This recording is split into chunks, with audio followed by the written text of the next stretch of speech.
Howdy, folks. Thanks for tuning in. Hope y'all are doing okay today. So, I haven't sounded off on Biden's documents as far as giving my opinion. Well, I got one, and it's going to tick off about half the population, but so what? Everybody's does. So, a lot of people will point to Trump and say that, well, if you think Biden should be in trouble, Trump should be in trouble. That's debatable. The thing is, I don't know specifically what was at Mar-a-Lago. That it was documents that would be eligible to go to the presidential archives, or if they would indeed have to go to some safe location due to the fact they were classified. Now you'd say, well, why would it be okay for them to stay at Mar-a-Lago but not to go to the archives? Here's the reason why. I actually found out, and this is an article that was written 2018, 2019, that Trump had a SCIF, Secure Compartmented Information Facility, put in at Mar-a-Lago. And that's a place where you can safely store classified information. It's a place where you can safely read people in on classified documents. And it's a place where it neutralizes transmitting devices. It has a small jammer located in them, typically. At least if any of the depictions on TV shows are accurate. So it cuts all the data lines in and out, things like that.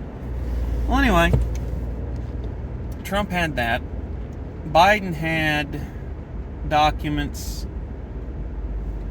in Wilmington, Delaware, in the Penn Biden Center in D.C., and in his garage and in his office at his house in Wilmington.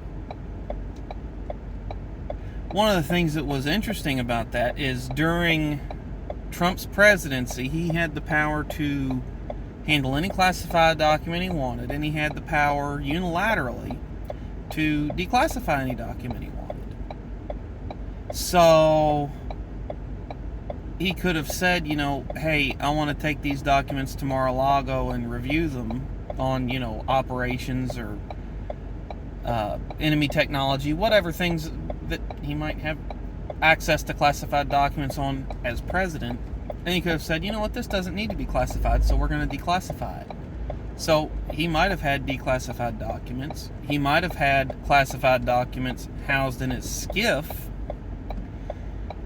that the agencies that had ownership, whether it was FBI, CIA, NSA, defense contractors, etc., had not made arrangements to take possession of those documents. I don't know that, but that's a possibility for sure.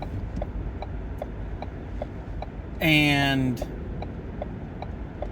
the FBI actually had to break into his SCIF in order to retrieve the documents, so they were safe and secure according to classified document storage procedures. So I think that in the long run, what should happen at the end of the investigation, based on the evidence that we're aware of at this point, is I think that Trump probably doesn't end up getting charged, or shouldn't end up getting charged. That due to the fact that he had presidential powers of viewing classified information and declassifying classified information,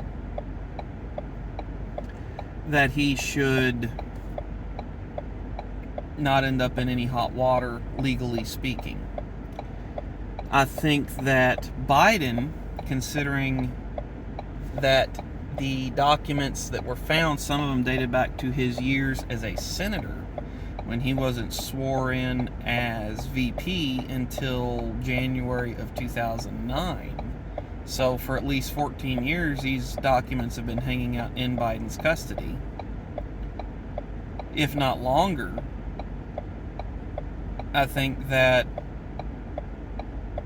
Biden, if he doesn't end up getting in trouble as president due to how difficult it is to indict a sitting president, I think that he should have the book thrown at him, so to speak, when he gets out of office, whether that is him stepping down voluntarily, not running in 24, or losing the presidency, whatever.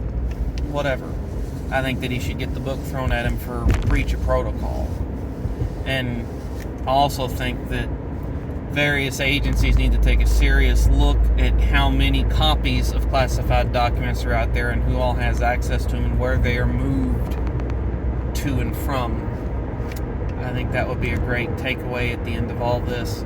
But, as I say in a lot of my videos, I'd love to know your opinion in the comments. So, what do you think should happen? I'm curious to know. Thanks for tuning in. Catch you next time.